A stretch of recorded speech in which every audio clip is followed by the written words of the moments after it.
자, 교독하시겠습니다. 안식일이 다 지나고 안식 후 첫날이 되려는 새벽에 막달라 마리아와 다른 마리아가 무덤을 보려고 갔더니 큰 지진이 나며 주의 천사가 하늘로부터 내려와 돌을 굴려내고 그 위에 앉았는데 그 형상이 번개 같고 그 옷은 눈같이 희건을 지키던 자들이 그를 무서워하여 떨며 죽은 사람과 같이 되었더라. 천사가 여자들에게 말하여 이르되 너희는 무서워하지 말라. 십자가에 못 박히신 예수를 너희가 찾는 줄을 내가 아노라. 그가 여기 계시지 않고 그가 말씀하시던 대로 살아나셨느니라. 와서 그가 누우셨던 곳을 보라. 또 빨리 가서 그의 제자들에게 이르되 그가 죽은 자 가운데서 살아나셨고 너희보다 먼저 갈릴리로 가시나니 거기서 너희가 배우리라 하라. 보라, 내가 너희에게 일렀느니라 하거늘. 그 여자들이 무서움과 큰 기쁨으로 빨리 무덤을 떠나 제자들에게 알리려고 다름질할세 예수께서 그들을 만나 이르시되 평안하냐 하시거늘 여자들이 나아가 그 발을 붙잡고 경배하니 이에 예수께서 이르시되 무서워하지 말라. 가서 내 형제들에게 갈릴리로 가라 하라. 거기서 나를 보리라 하시니라. 아멘. 할렐루야. 자, 미국의 한 장로교단 목사들을 상대로 조사한 바에 의하면 10명 중 6명, 7명 정도가 예수님의 부활이 믿어지지 않는다고 이렇게 대답했다는 참 슬픈 사례가 있습니다. 그러니 성도들의 실정은 어떻겠습니까? 그러나 신약성경은 부활에 대해서 무려 104번이나 언급을 하고 있습니다. 부활을 믿기 위해서는 먼저 부활에 대한 성경 지식을 부활에 대한 이 지식을 성경에서 우리가 듣고 배우고 깨달아야 될 줄 믿습니다. 부활에 대한 믿음은 한순간에 완성되지는 않습니다. 예수님의 그 부활에 대해 이해하고 믿는 것만큼 또 나의 부활도 믿어지는 것 아니겠습니까? 막연히 예수님이 부활하셨다더라 정도로 알아서는 안 되겠죠. 오늘 말씀을 듣는 중에 성령님의 도우심으로 예수님의 부활을 더 확신하는 은혜가 임하길 소망합니다. 자, 여러분 당시에는요, 그 당시에 예수님의 부활을 의심하는 자들이 참 많았습니다.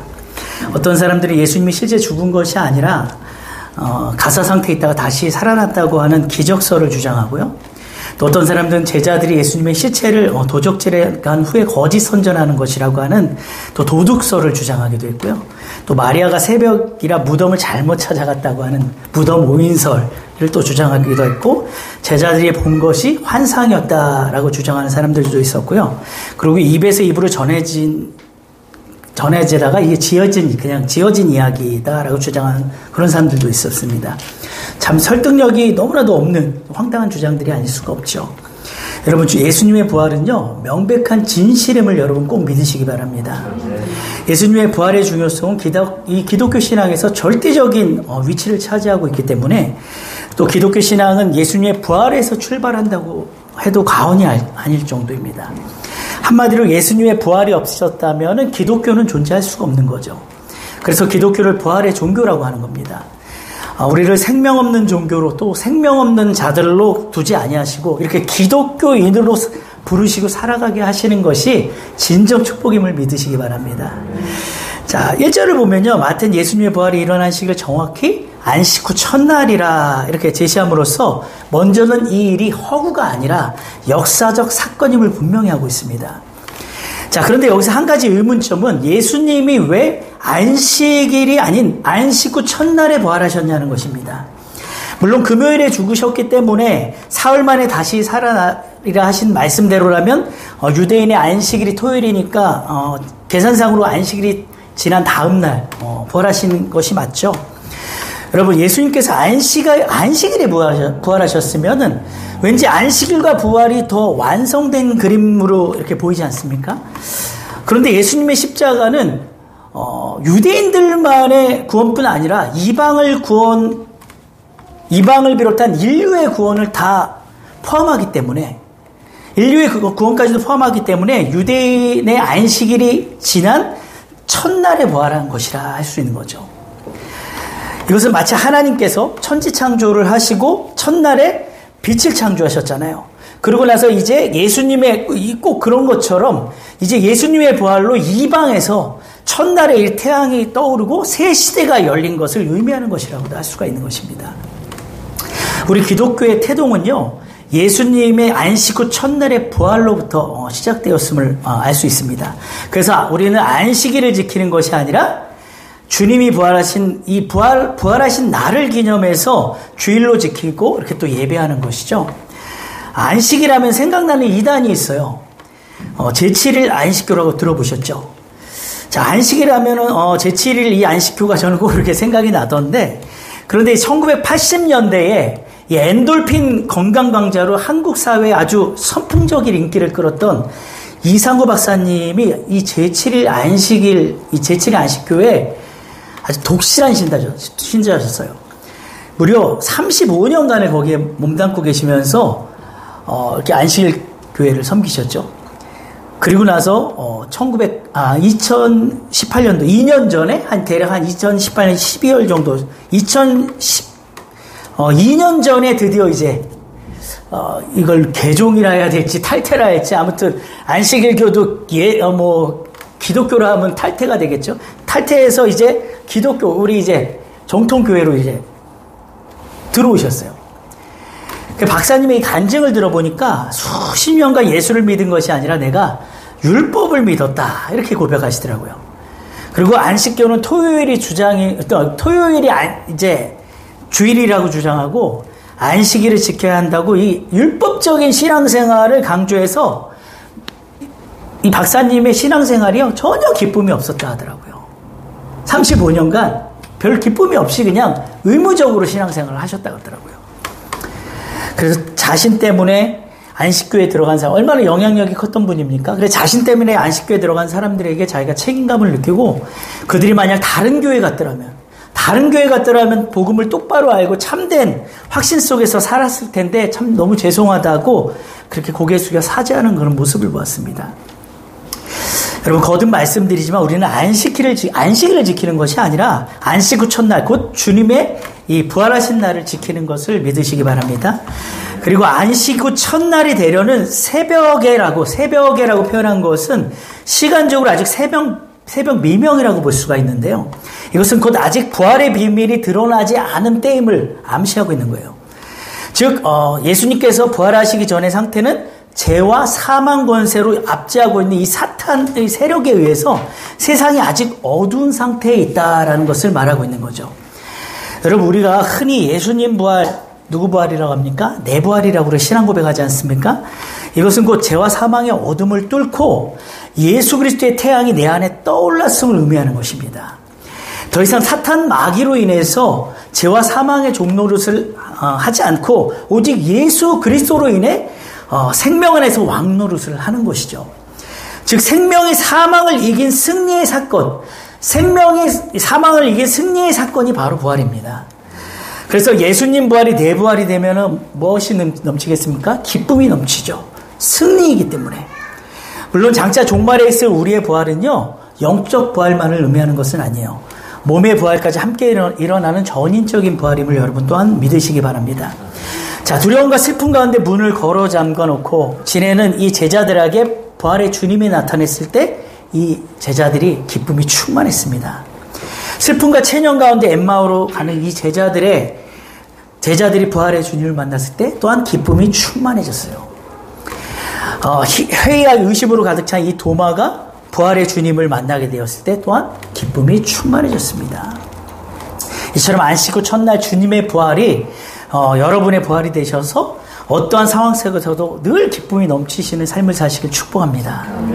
자, 다시 본문 2절 3절을 보면요, 마리아가 주님의 무덤에 도착했을 때 발생한 사건에 대한 내용이 나오죠. 한번 읽어보겠습니다. 2절 3절 시작. 큰 지진이 나며 주의 천사가 하늘로부터 내려와 돌을 굴러내고 그 위에 앉았는데 그 형상이 번개 같고 그 옷은 눈같이 희거늘. 자, 이렇게 천사가 여인들 앞에 나타난 것은요, 주님의 부활을 증거하기 위함이었죠. 그런데 3절에 보면 이 천사의 모습에 대해 그 형상이 번개 같고 그 옷은 눈같이 희었다라고 말합니다. 천사들의 모습이 얼마나 영광스러웠는지 짐작이 되시죠. 자, 그렇다면 여러분, 그리스도의 이 빈 무덤을 증언하는 천사도 그렇게 영광스러운 모습이었는데 부활하신 우리 주님은 어떠하시겠습니까? 또 그 부활하신 그 그리스도를 믿고 그분과 동행하는 우리는 장차 얼마나 이 놀라운 하늘의 영광이 우리에게 주어지겠습니까? 사도 바울은 고린도후서 3장 18절에서 이렇게 말합니다. 우리가 다 수건을 벗은 얼굴로 거울을 보는 것 같이 주의 영광을 보며 그와 같은 형상으로 변화하여 영광에서 영광에 이르니 곧 주의 영광으로 말미암음이라. 그렇습니다, 여러분. 부활하신 주님께서 입으신 그 영광이 우리에게도 주어질 줄 믿으시기 바랍니다. 그러면 하늘의 그 영원 무궁한 영광에 여러분은 이미 진입한 것이라고 볼 수가 있습니다. 계속해서 4절을 보면요, 무덤을 지키고 있는 자들이 이제 언급이 됩니다. 자, 이들은 대제사장들과 바리새인들의 요청에 의해서 예수의 부활이 일어나지 않았음을 증명하기 위해서 그곳을 지키고 있는 자들이에요. 그런데 이들이 천사를 보고 무서워 떨며 어떻게 되었다고 합니까? 죽은 사람과 같이 되었다라고 말합니다. 즉 하나님의 권위를 입고 나타난 이 천사의 모습에 완전히 압도가 되어서 그 공포감의 넋을 잃어버린 거죠. 아마 어느 누구라 할지라도 땅의 진동과 이 초자연적인 신적 역사 앞에서는요, 다 이렇게 떨 수밖에 없을 것 같습니다. 그러나 그걸로 끝이면 안 되죠. 그냥 떨다 끝나버리면 안 돼요. 무덤을 지키는 자들이 아니라 주님을 찾는 자들이 되어야 됩니다. 오전에도 목사님 말씀하셨지만 주님을 찾는 자들이 되어야 돼요. 이들은 나중에, 이 무덤을 지키는 자들은 나중에 대제사장과 장로들에게 자기들이 목격한 것을 진술했지만 또 결국은 돈에 매수되어서 제자들이 시체를 도적질한 것으로, 도둑질해 간 것으로 그렇게 말하는 자들이 되어버렸다는 거예요. 진실을 거짓으로 바꾸는 자들이었죠. 그러나 무덤을 지키는 자가 아닌 무덤을 찾아간 두 마리아는 어떻습니까? 두 여인도 역시 천사의 모습에 무서워했어요. 역시 동일하게 무서워하고 떨었지만 이들은 천사로부터 부활의 소식을 듣게 되고 주님의 약속을 상기하게 돼요.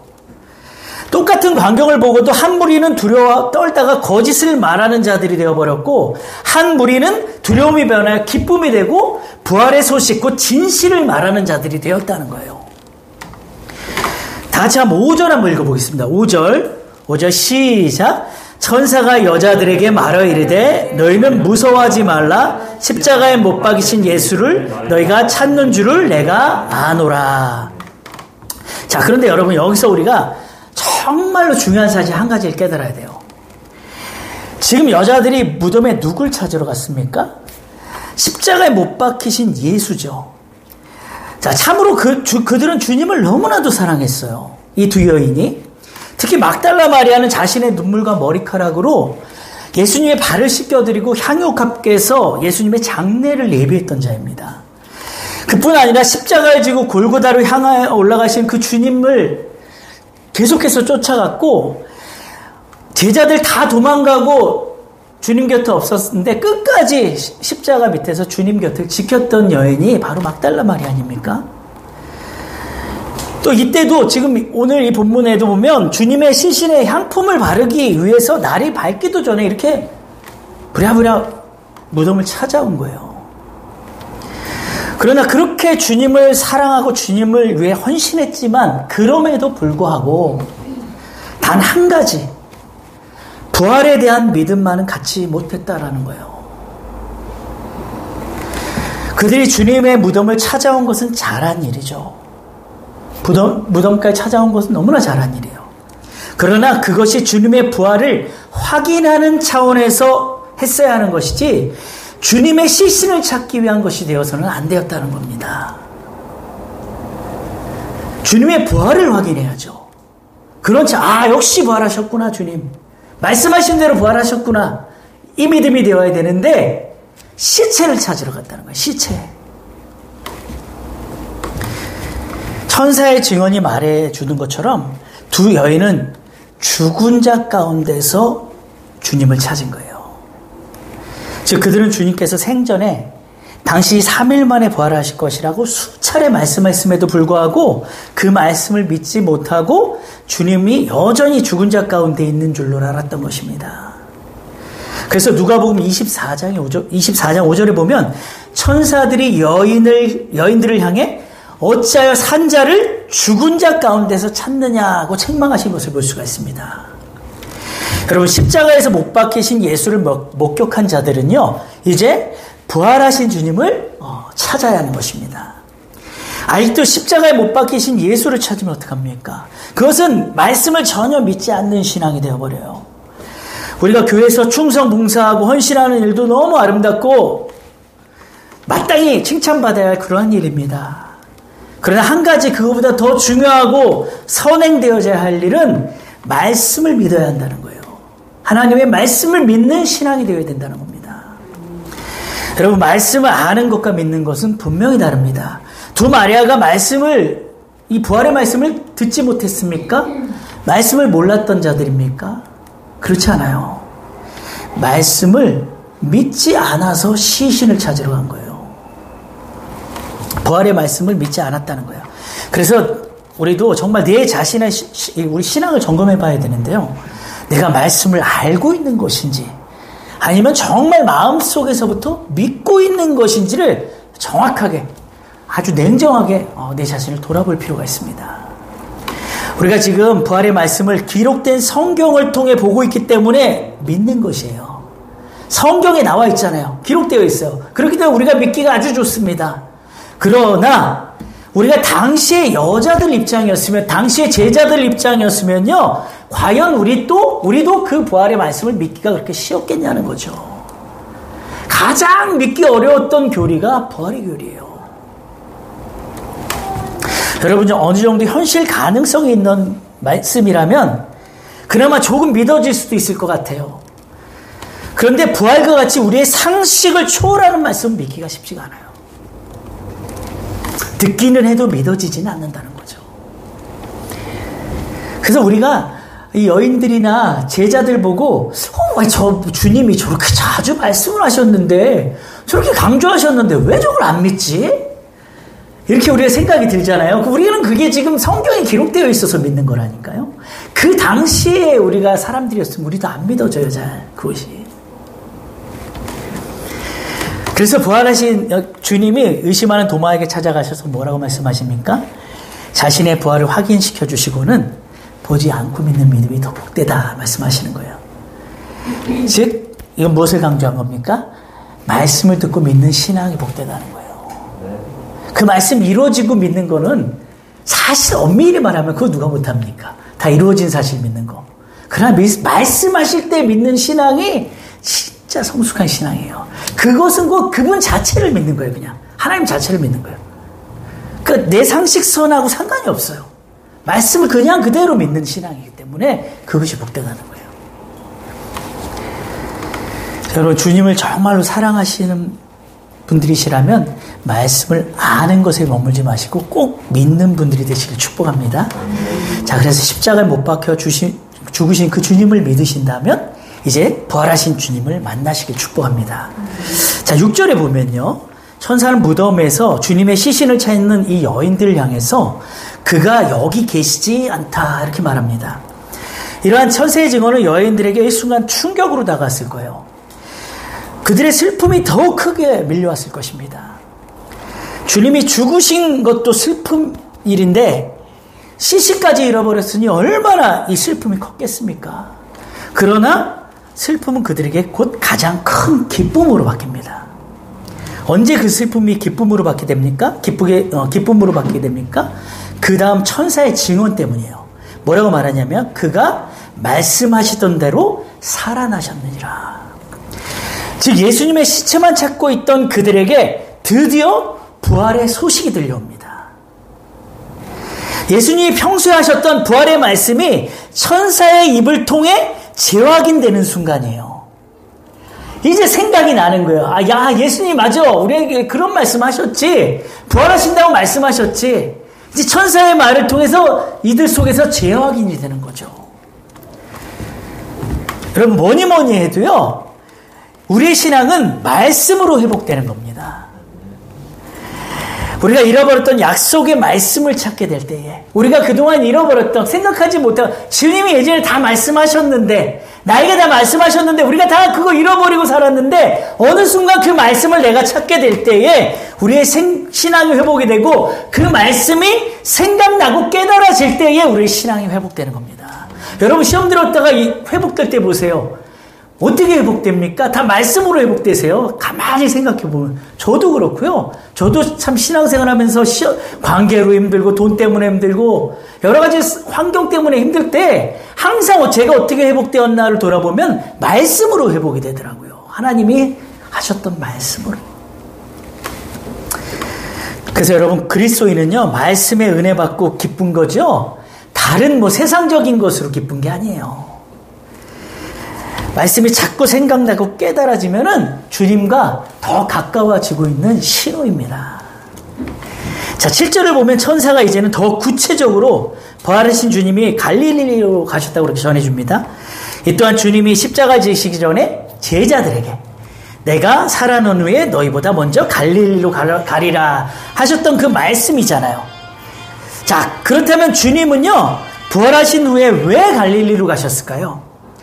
거기에는 두 가지 의미가 있습니다. 예수님이 갈릴리로 가신 이유, 부활하신 후 갈릴리로 가신 이유는 두 가지. 자, 먼저는 갈릴리는요, 제자들과 첫 만남의 장소였어요. 주님은 갈릴리 호수에서 제자들에게 너희들 이제 고기 남는 어부가 아니라 사람 남는 어부가 되게 해줄게 하고 이렇게 그들을 최초로 부르셨던 곳이에요. 그래서 주님의 죽으심으로 그 사명까지, 이 주님 죽으심으로 사명까지 완전 침체되어 있던 제자들에게 처음 사명을 부여하셨던 그 갈릴리에서 다시 사명의 새로운 지평을 열어주시기 위해서 갈릴리로 부르시는 거예요. 그리고 또 하나는 제자들을 변함없이 사랑하신다는 것을 보여주시기 위함이었어요. 주님께서 주신 이 복음 전파 사명도 다 벗어 던지고 이들 어디로 갑니까? 다시 옛 생활로 돌아가 버려요. 그럼에도 불구하고 여전히 주님께서 제자들을 사랑하고 계시다는 것을 확인시켜 주시기 위해서 갈릴리로 부르신 거죠. 여러분, 우리도 각자 우리 나름대로의 갈릴리가 있는 줄 믿습니다. 주님 처음 만난 곳, 주님께 처음 사명받았던 곳, 우리는 그 주님의 사랑과 주님의 주신 사명을 늘 재확인할 필요가 있습니다. 주님을 처음 믿었던 그 순수한 믿음, 그리고 주님의 사랑을 처음 깨닫고 기대했던 그 일들을 늘 되새겨야 될 줄 믿습니다. 우리가 늘 기도하고 말씀 듣고 예배 드리는 의미가 바로 그것이라고 할 수 있죠. 주님의 사랑과 언약과 사명을 재확인하는 것, 이것이 바로 예배입니다. 이렇게 재확인을 해야 늘 성령 충만하게 되고 또 말씀에 붙들리는 삶을 살 수 있기 때문입니다. 여러분 모두 꼭 각자의 갈릴리에 가셔서 부활의 주님을 만나시길 축복합니다. 자, 8절을 보면 이제 두 여인의 마음에 무서움만 아니라 무엇이 임했습니까? 아까 무덤 지키는 자들은 무서움만 임하다 끝나버렸어요. 그러니까 무서움만 임하다 끝나버리니까 나중에 결국엔 또 거짓을 증거하게 되죠. 그러나 이들에게는 지금 두 여인의 마음에 큰 기쁨이 임했습니다. 시체를 찾을 때는 무서움만 가득했던 이 여인들이 이 부활의 말씀, 곧 약속의 말씀에 대한 확신이 들자 이제 큰 기쁨이 임한 것이에요. 그리고 그 말씀에 의지해서 달려갈 때에 부활의 주님을 만나게 되고 큰 기쁨과 더불어 무서움 대신 평안이 임하게 되는 것입니다.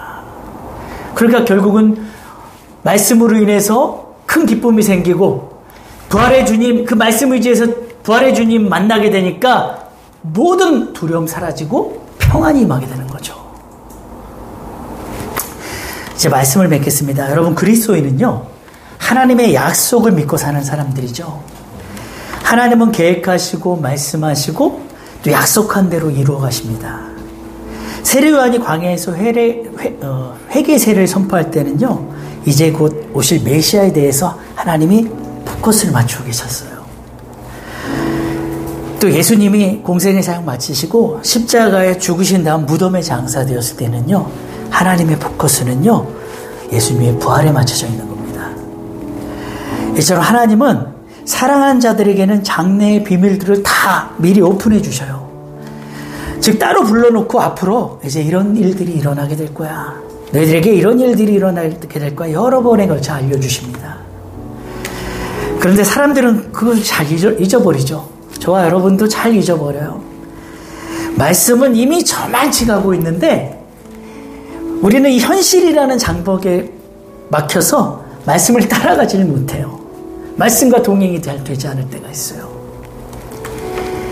주님은 이미 부활하셔서 다음 목적지인 갈릴리로 가시는데 아직도 십자가에 못 박힌 그 예수 그리스도의 그 시체만을 무덤에서 찾고 있으면요, 말씀과 신앙이 일치가 된다고 볼 수가 없습니다. 우리도 한번 깊이 생각해 봐야 됩니다. 여러분, 믿음은 이미 이루어진지를 믿는 것도 중요하지만요, 앞으로 이루실 약속을 믿는 것이 더 중요해요. 여인들이나 제자들이 부활을 믿지 못한 것이요, 과거의 일이 아니에요. 앞으로 자기들에게 일어날 일이었기 때문에 그렇게 안 믿어지는 거예요.